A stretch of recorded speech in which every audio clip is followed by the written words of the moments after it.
आगामी विधानसभा चुनाव की पृष्ठभूमि में बच्चू कडू ने आज मुंबई में प्रहार पदाधिकारियों की अहम बैठक बुलाई है। इस बैठक में शामिल होने से पहले उन्होंने नागपुर में मीडिया से चर्चा करते हुए बड़ी घोषणा की है। अपने दम पर विधानसभा चुनाव लड़ने पर फैसला लेने के लिए बैठक बुलाई गई है। बच्चू कडू ने घोषणा करते हुए कहा कि वो महाराष्ट्र में मजबूत उम्मीदवार उतारेंगे और 20 सीटों पर चुनाव लड़ने का फैसला करेंगे। हम अलग तरह से लड़ने में माहिर है।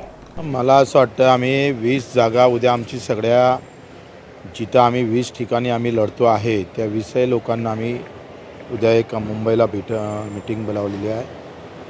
त्यांना विचार विनिमय होणार आणि तिथून मग आम्ही समोर जे उमेदवार आमच्याजवळ मजबूत उमेदवार आहे त्यांना उद्या सगळ्यांना विचारून आम्ही समोर पाऊल टाकणार।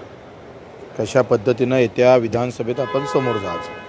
महाराष्ट्रातले आहे, पूर्ण संपूर्ण महाराष्ट्रात, काही पश्चिम महाराष्ट्रात आहे, मराठवाड्यात आहे, विदर्भात आहे, खानदेशमध्ये आहे। मला काय वाटतं हा प्रश्न मला विचारल्यापेक्षा त्यांना मलाच तुम्ही दाढा विचारताय, तुम्ही हा त्यांना विचारा की बा तुम्ही का बरं बच्चू कडूंना लोकसभेत सोबत घेऊ शकले नाही, तर हे त्यांना विचारलं पाहिजे। मी तर वाटही पाहिली नाही आणि बरंच आहे एक एक पाऊल जे पडतं एनडीए कडून ते माझ्या सोयीचं पडतं असं वाटतं। मला असं वाटतं का त्यांना जर तसं वाटत असेल तर मला सोयीचंच आहे आणि एकंदरीत जर विचार केला तर एनडीएनं सांभाळून घ्यायला पाहिजे होतं, ते घेऊ शकून नाही राहिले याचंच खरं तर खंत आहे।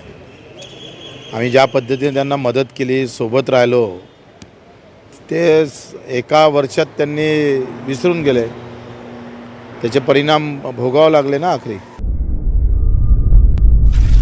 नागपुर समय, गली से दिल्ली तक।